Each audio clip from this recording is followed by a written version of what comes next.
L'immobilier dans tous ses états. Une coproduction Radio Imo et le magazine Expression, le magazine d'information pour les professionnels de l'immobilier. Une émission présentée par Alexandra Blanc et Fabrice Coustet en partenariat avec Guy Hockey. Bonjour, bienvenue à tous, bienvenue sur Radio Imo pour ce tout nouveau numéro de l'immobilier dans tous ses états, une émission coproduite par Radio Imo et Expression, le magazine des pros de l'immobilier et en partenariat bien sûr avec Guy Hockey. Alors chaque mois, on vous rappelle le principe, nous allons avant toute rencontre, vous les pros, pour décrypter les problématiques, trouver des solutions, échanger ensemble durant cette demi-heure. Et pour animer cette émission, je suis en compagnie d'Alexandra Blanc. Bonjour Alexandra. Bonjour Fabrice, bienvenue à tous, bonjour. Alors qu'est-ce qui nous attend au sommaire de ce numéro ? Eh bien, mon cher Fabrice, tout le monde sait, les Français adorent la pierre pour acheter et se loger, mais également pour en vendre. De plus en plus de candidats sont occupés par les métiers, en tout cas sont tentés par les métiers de l'immobilier. On en parlait le mois dernier, vous êtes nombreux à postuler. Alors le problème, c'est quel statut faut-il choisir les réseaux qui recrutent de plus en plus, quel que soit le profil, on l'avait vu avec des gens qui n'ont pas forcément ce diplôme-là. Alors, membre d'un réseau ayant pignon sur rue, agent commercial ou mandataire, quel statut choisir, quelles sont les différences, les avantages et les inconvénients des différentes solutions. Pour répondre à cette question, nous avons le plaisir aujourd'hui d'accueillir Aurélie Miribel, la directrice générale de CIM. Bonjour. Bonjour. Vous êtes également la directrice générale d'Imo Liaison et puis bien sûr Stéphane Fritz, président de Guy Hockey. Bonjour. Bonjour et bienvenue à vous deux. Eh bien, nous allons découvrir si ce métier d'agent immobilier est finalement un métier anti-crise. L'immobilier dans tous ses états, c'est parti. L'immobilier dans tous ses états. L'édito. L'édito, pour poser les bases du sujet, nous nous tournons tout de suite vers notre éditorialiste maison. Bonjour Christophe Vous avez Bordet. raison, tournez-vous. On est là. Bonjour. Bonjour. Alors, cette question qui brûle nos lèvres ce matin, Oui. agent immobilier, le métier anti-crise ? Oh, écoutez, le métier anti-crise, je ne sais pas. En tout cas, il y a beaucoup à dire.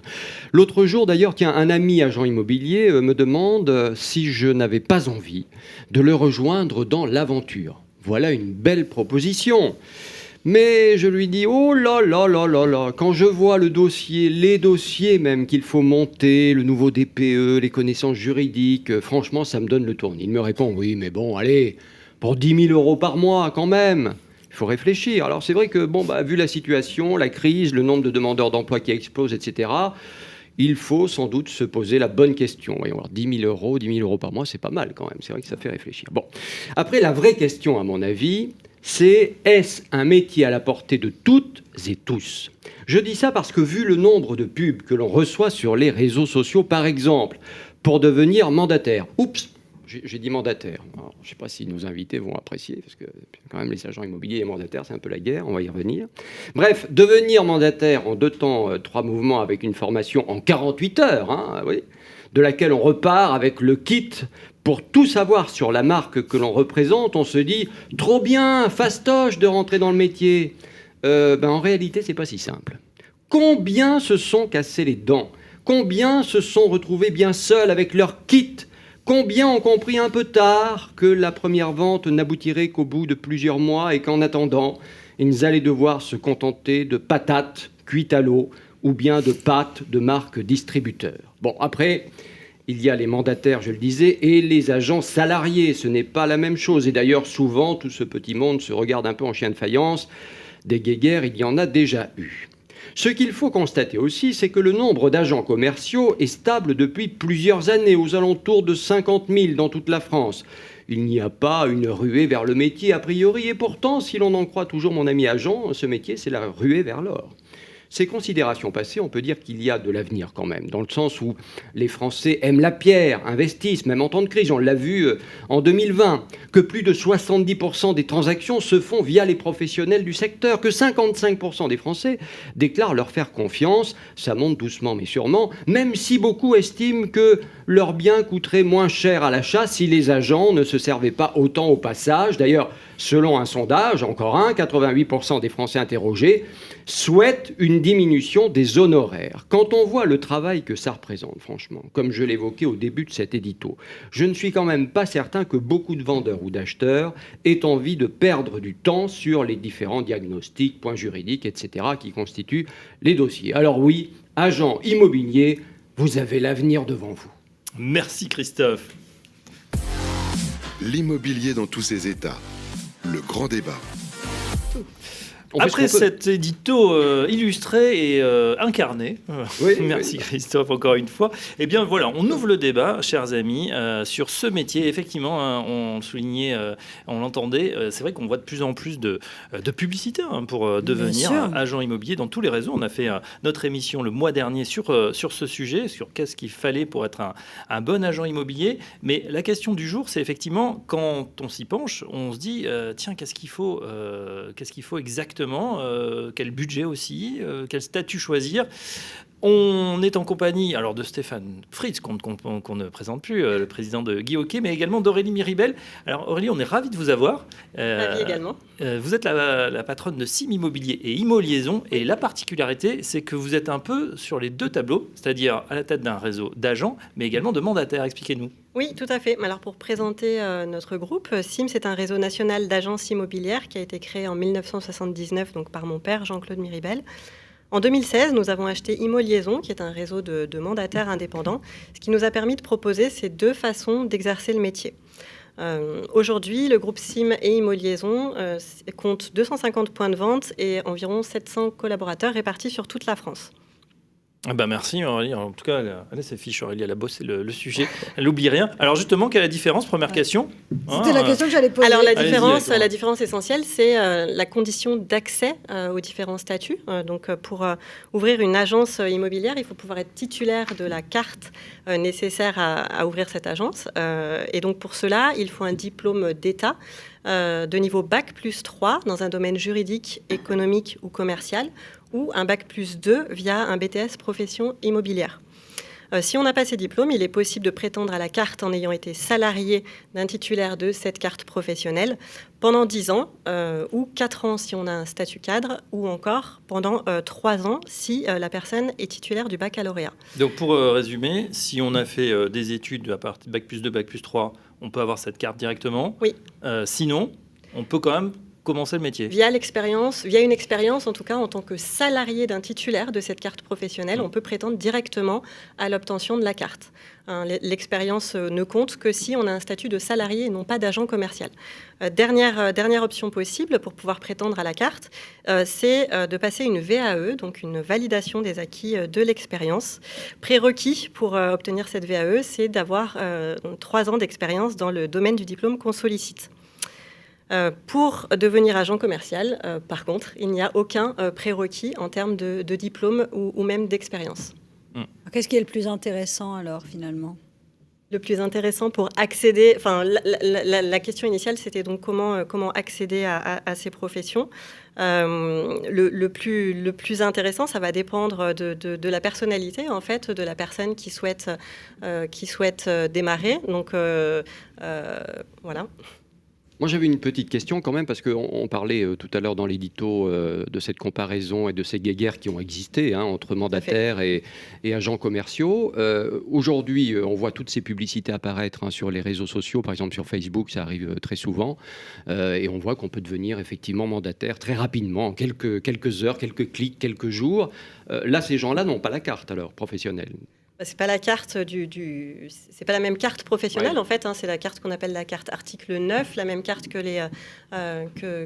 les négociateurs d'agence en fait, si vous voulez. Et pour répondre à la question aussi d'Alexandra, quel est le statut le plus intéressant? Ça va vraiment dépendre de la personne et de son contexte personnel, puisque pour démarrer en tant qu'agent commercial, on n'a pas besoin non plus d'investissement financier spécifique. Là, on peut démarrer du jour au lendemain sans investissement particulier et sans diplôme. Par contre, bien évidemment, si on veut réussir dans ce métier, donc on peut commencer du jour au lendemain, mais pas sans formation. Il faut se former de manière conséquente. J'entendais tout à l'heure de façon caricaturale le fait que les agents commerciaux puissent commencer après 2 jours de formation. Les mandataires, oui, on appelle aujourd'hui les mandataires ce statut d'agent commerciaux qui en fait est possible de pratiquer soit en tant qu'agent commercial dans une agence, soit en tant qu'agent commercial mandataire indépendant. Et donc, il est bien évidemment impossible de réussir dans le métier sans se former sérieusement.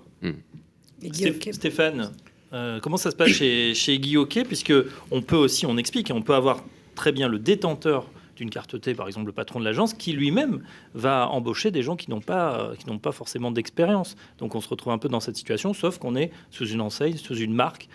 Peut-être ça rassure. Quelle est la différence ? Il faut, sur l'édito de Christophe, remettre un peu l'église au milieu du village. Sur mandataire et agent commercial, c'est le même statut. En tout cas, au regard de la loi, ça reste le même statut. Ce qui change derrière, c'est le modèle économique. Derrière, il y a une marque, derrière, il y a des formations, et c'est le modèle économique. Ce qui est prévu chez les agents mandataires, c'est de leur donner 70%, et c'est ça qu'on voit beaucoup sur les réseaux sociaux, 70% jusqu'à 99%. Parce qu'aujourd'hui, c'est ça la seule différence, c'est le modèle économique. Et dans une agence immobilière, aujourd'hui, vous allez gagner, dans ce même statut d'agent commercial, 40 à 50% de la commission que vous allez générer. Et aussi cette particularité sur ces deux statuts, c'est que vous ne gagnerez de l'argent que quand vous n'en aurez généré. Et non pas, c'est pas un salaire pour le travail que vous allez fournir plus tard. C'est-à-dire pas vendu notaire. Si vous n'avez pas vendu notaire, si vous n'avez pas encaissé d'argent, ensuite vous êtes un indépendant, donc vous allez devoir facturer et gérer vos charges vous-même. Donc c'est aussi ça, le statut d'agent commercial. Nous, il y a 54% aujourd'hui d'agents commerciaux chez Guy Hockey. Et c'est pas tant agent commercial, et je rejoins ce que dit Aurélie, c'est pas tant agent commercial ou VRP salarié. Il y a une petite différence sur ces deux statuts. Quand on est agent commercial, c'est nous qui prenons les risques. Donc forcément, on a une plus grosse commission. D'accord ? Et quand c'est le patron qui prend les risques en salariant, il y a une moins forte commission. Donc c'est à une échelle sur laquelle on place le risque et la possibilité de le faire. Un agent commercial, on ne le conseille pas si par exemple il est à sec en début de mois. On le conseille si jamais il a le chômage, si jamais il a un peu d'argent devant lui, si jamais il est sorti d'une entreprise avec un chèque. C'est à ce moment-là. Mais la réalité, dans une reconversion, par exemple. Oui, dans une reconversion. Justement, c'était une question que j'avais. On sait qu'on sort quand même, on est en plein dans une crise assez intense qui va durer. Est-ce que vous voyez un afflux de nouveaux candidats justement qui se disent, moi j'ai peut-être perdu mon boulot, je travaille peut-être dans un autre secteur, qui sait, l'hôtellerie, la restauration, des trucs un peu sinistrés où en plus on n'en voit pas tellement le bout. Est-ce qu'il y a des gens nouveaux qui arrivent que vous voyez candidater en ce moment ? Aujourd'hui, on voit beaucoup de gens qui arrivent vers l'immobilier. Le vrai sujet, c'est qu'il y en a beaucoup qui repartent aussi. Et ça, c'est un vrai problème pour nous. C'est la capacité du patron à former ses collaborateurs. Et c'est exactement ce que disait Aurélie. Il faut former. Si vous formez, on reçoit, nous, aujourd'hui, les gens qui ont plus de 2 ans d'ancienneté chez nous, qui réalisent plus de 120 000 euros de chiffre d'affaires, donc qui gagnent leur vie avec ce métier-là. 87% d'entre eux sont formés par Guy Hockey. Et quand même, juste une question. Quand on voit, je ne vais pas citer la marque, on va dire que le siège est à Nantes, peut-être que ça vous dira quelque chose et qu'il y a beaucoup de publicité à la télé. Voilà. Et quand on voit que cette marque, par exemple, effectivement, sur les réseaux sociaux communique sur le fait qu'elle a rassemblé les 50 nouveaux mandataires qui ont rejoint la marque pendant 48 heures pour les former et qui repartent chez eux avec le fameux kit dont je parlais et qu'ils peuvent cliquer, ils peuvent aller chercher les infos, etc. On ne peut pas vraiment parler de formation. C'est pas sérieux. Aujourd'hui, il faut calculer, si vous avez envie, et on en avait parlé la dernière fois, calculer le chiffre d'affaires qu'ils publient. Et là, pour le coup, il faut voir leur chiffre à eux et le nombre de personnes qu'ils disent avoir. Et vous faites la division de l'un par l'autre. Et vous verrez que dans les agents mandataires, en moyenne, on produit entre 17 et 25 000 euros de chiffre d'affaires. Donc, c'est pas... vous pouvez donner 200%, c'est là où je dis... Et qu'en moyenne, dans une agence, on produit entre 100 et 120 000 euros. Donc, 40% de 100 à 120 000 euros, c'est toujours beaucoup plus important que même 100% de la com si on pouvait la leur donner. Donc, aujourd'hui, la promesse, elle est claire chez les agents mandataires, c'est vous ferez une vente ou deux, vous êtes femme de boucher, vous ne travaillez pas, ça vous donnera un statut social, vous ferez 2-3 ventes comme ça, et ça vous permettra de faire ce métier-là. Et ils sont peu nombreux aujourd'hui, les gens qui produisent réellement. Oui, ça c'est pour des personnes qui font ça de façon marginale. On a des personnes qui souhaitent se lancer en tant que mandataire à mi-temps ou qui souhaitent se lancer tout simplement en pensant que c'est un métier facile. C'est un petit peu l'image qu'on en a parfois. Alors c'est un métier qui est génial, mais c'est pas un métier qui est facile et il faut vraiment se former. Pour autant, il y en a à qui ça correspond parfaitement d'être quand même indépendant, d'être libre, de travailler de chez soi, d'avoir complètement. son réseau. Mais ça reste le statut. C'est le statut, c'est que le statut, c'est pas le métier. Bien sûr, c'est le nombre de ces agents co qui fait que quand on parlait de division et qu'on arrive à un chiffre d'affaires par agent co très très bas, parce qu'il y a un très gros volume finalement d'agents commerciaux et il y a un certain nombre qui exercent cette profession à mi-temps ou de façon très très marginale. Mais chez nous, les personnes qui fonctionnent bien, c'est plutôt des chiffres d'affaires qui tournent autour de 250 000 euros. Et quelle Oui, est en règle générale, Pour ils arrivent une des seule réseaux, ils personne, arrivent donc, tout droit des réseaux. Hein. C'est Oh non, souvent le cas. nous on a eu des personnes en reconversion enfin bien sûr, c'est les mandataires indépendants, c'est quasiment toujours des personnes qui sont affiliées à un réseau et qui sont accompagnées par un réseau. Et donc, ce sont des personnes qui font un très bon chiffre. Et quelle est la personnalité du candidat idéal ? La personnalité du candidat idéal, c'est une bonne question. Donc, c'est une personne qui est bien évidemment motivée, qui a une certaine sensibilité commerciale, mais je dirais pas seulement, il faut que ça soit une personne qui ait aussi une sensibilité à la rigueur du métier et qui soit sensibilisée au fait de devoir effectivement vraiment se former. Encore une fois, on en revient toujours à la formation pour pouvoir bien réussir dans la profession. Alors, on a compris, pas de formation Kleenex 48 heures. Comment ça se passe chez vous, justement, la formation ? Voilà, on est pris en charge, elle est incluse dans un package. Est-ce qu'il faut payer pour y accéder ? Oui, alors on a une formation initiale, puis une formation continue. On est très très axé sur la formation, que ce soit pour nos agences ou nos agents commerciaux. Pour les agents commerciaux, on commence avec une formation initiale de 15 jours. Et puis, on poursuit avec une formation continue, avec un formateur qui est dédié à nos agents commerciaux. Il est possible aussi que nos agents commerciaux, s'ils le souhaitent, mais on leur conseille fortement, aient un coach de proximité sur le terrain. Et on anime des formations de façon quasi quotidienne, c'est-à-dire que nous, au siège, on a un consultant qui anime une formation tous les matins sur une thématique différente. Donc à 9h30 chaque matin, nos agents commerciaux, mais aussi les négociateurs des agences, enfin tout le réseau, peut se connecter et assister à une formation sur une thématique. Ouais. Et c'est suivi, parce que là, on a l'impression que les gens n'en peuvent plus des visios et effectivement, des webinaires, si. Oui, en ce moment, il y a une petite saturation des visios, plus dans le sens où on a envie de pouvoir se retrouver et de se voir en présentiel. C'est ce qu'on fait aussi. À partir de la semaine prochaine, on commence une tournée de réunions qui sont aussi des formations sur toute la France pour aller à la rencontre de nos adhérents.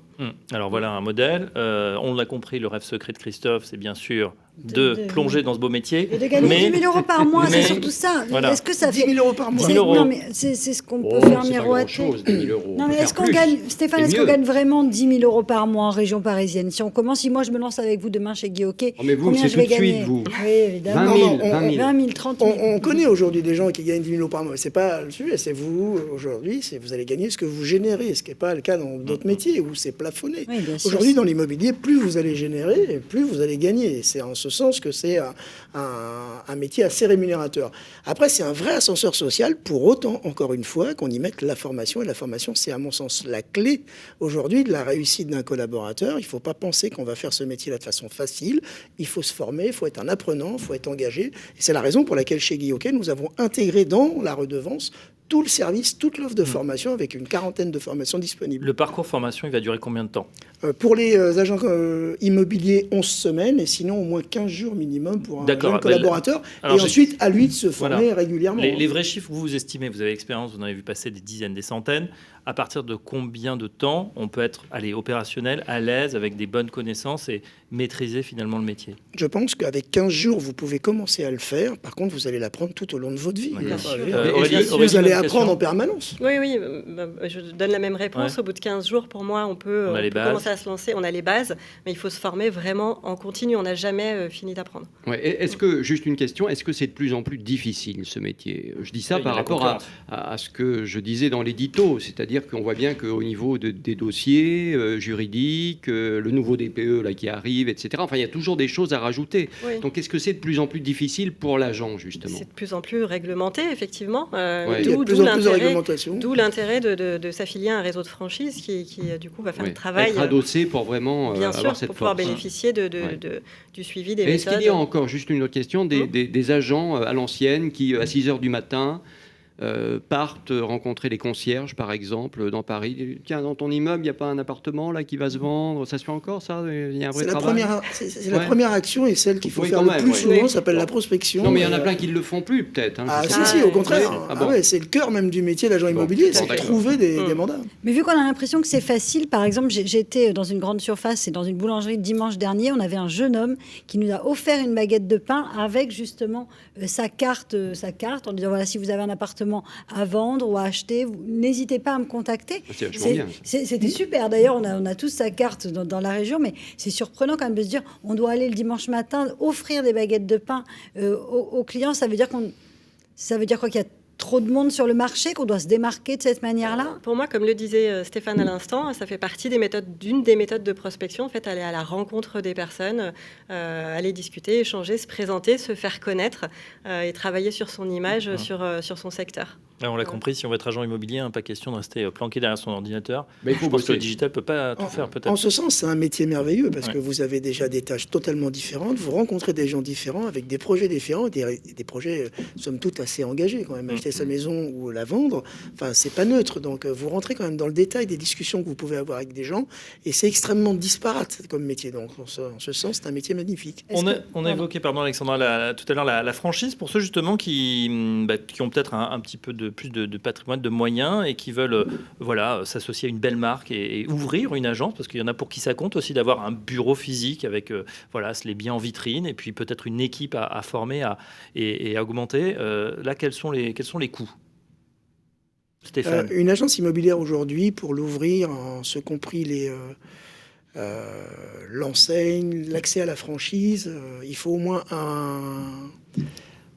un besoin en fonds de roulement, un apport en cash entre 40 et 60 000 euros. Il faut compter une enveloppe entre 120 et 200 000 euros. Et s'il y a une telle disparité dans la fourchette que je vous donne, c'est parce que c'est plus facile, en tout cas ce sera moins cher de s'installer à Nevers que ce le sera dans le 15e à Paris. Donc il y a forcément le droit d'entrée, le droit au bail, l'accès au droit au bail qui peut impacter votre budget global. Mais il faut compter entre 120 et 200 000 euros pour ouvrir son agence. Sim Immobilier, vous êtes dans toute la France? Oui. Pas encore? Oui, toute la France. On est répartis sur la France entière, oui. Immo-Liaison également. Bon, si je veux ouvrir en Aquitaine, c'est possible. C'est bizarre, pour un Palois, dire ça, c'est bizarre. C'est possible, bien sûr, oui. Et puis, on a le même ticket d'entrée. Enfin, je veux dire, sur l'investissement global de base, ça oscille entre, effectivement, 120 et 200 000 euros. Tout dépend de la zone sur laquelle vous vous implantez. Et vous avez l'impression que votre métier a changé depuis un an, depuis le début de la crise sanitaire? Il y a beaucoup de choses qui ont évolué, on va dire, depuis le début de la crise sanitaire. On était déjà sur un axe de digitalisation du métier. On l'est d'autant plus depuis le début de la crise. On parlait tout à l'heure avec Stéphane des visios. On a énormément augmenté le nombre de formations en visio. On se voit au quotidien. D'ailleurs, on se voit même plus, parce que finalement, plutôt que de se téléphoner maintenant, on se voit en réunion en visio. Donc oui, il y a des choses qui ont évolué, surtout à ce point de vue-là. Très bien. On a fait peut-être pas le tour de la question. En tout cas, on a compris que c'était un métier qui continue à avoir le vent en poupe. Donc toujours autant de candidats, des perspectives. C'est tentant. Hein. J'ai un salaire déplafonné. J'ai une amie qui est hôtesse de l'air à la base, qui vole pas beaucoup en ce moment et qui s'est lancée dans l'immobilier. Elle a déjà fait 2-3 ventes et ça lui a bien arrondi ses fins de mois et elle est assez contente. J'ai l'impression que c'est un métier qu'on peut faire à côté d'un autre et peut-être que je me trompe, mais est-ce qu'on peut être hôtesse de l'air et devenir agent chez vous, par exemple? Alors, on peut avoir été hôtesse de l'air et devenir mandataire. De concilier les deux, c'est un petit peu difficile. En tout cas, ça dépend de l'objectif qu'on a. Si on veut bien gagner sa vie dans l'immobilier, c'est un métier qu'il faut faire à 100%. Et vous conseillez bien sûr. Vraiment de s'investir dans le... Mais c'est vrai que c'est tentant. J'ai plein de copains qui me disent, moi, je veux me lancer dans l'immobilier, je gagne plus ma vie dans la restauration. Ça peut être une occasion de gagner, on disait, les fameux 10 000 euros par mois. C'est un ascenseur social. Enfin, en tout cas, c'est l'impression qu'on en a. Hein. Je sais pas, on se dit, j'ai pas de diplôme, je galère un peu, j'ai 25-30 ans, allez, je me lance dans l'immobilier. Tout à fait. Et puis l'opportunité, une des opportunités chez nous, c'est qu'on peut commencer en tant qu'agent commercial, donc sans investissement de départ, et puis ouvrir au bout de quelques mois, quelques années, une agence immobilière, une fois qu'on a les reins un peu plus solides financièrement. Donc une formation 100% gratuite. Oui, aussi. Mais là, c'est vraiment l'idée du parcours, de l'évolution professionnelle qui est possible à 100% chez nous, en partant avec aucun investissement de départ et aucun diplôme en poche, et ouvrir au bout de quelques mois sa propre agence immobilière. On se lance, Christophe ? Pourquoi pas? Non, mais Si c'est avec vous, je veux bien. Ah ben voilà, peut-être qu'on va faire fortune. Allez, justement, côté pratique pour terminer, si on a envie de contacter vos deux réseaux, que ce soit pour une franchise ou en savoir plus, les adresses internet sim.recrutement.fr ou job.imo pour ImoLiaison. Parfait. Entreprendre@guyoquet.com. Voilà, et ça tombe directement dans votre boîte email. Et pas dans sa poche. Merci en tout cas, Stéphane Fries, le président de Guy Hockey. Merci à Aurélie Miribel, la directrice générale de Sim Immobilier et Imo Liaison. Merci à vous deux, chers éditorialistes, Christophe Bordet, Alexandra Blanc. Merci à la technique Jason Pigneron. On se retrouve dès le mois prochain pour un nouveau numéro de l'immobilier dans tous ses états. L'immobilier dans tous ses états, une coproduction Radio Imo et le magazine Expression, le magazine d'information pour les professionnels de l'immobilier. Une émission présentée par Alexandra Blanc et Fabrice Coustet, en partenariat avec Guy Hockey, à réécouter et télécharger sur le site et l'appli radio.imo et sur toutes les plateformes de streaming.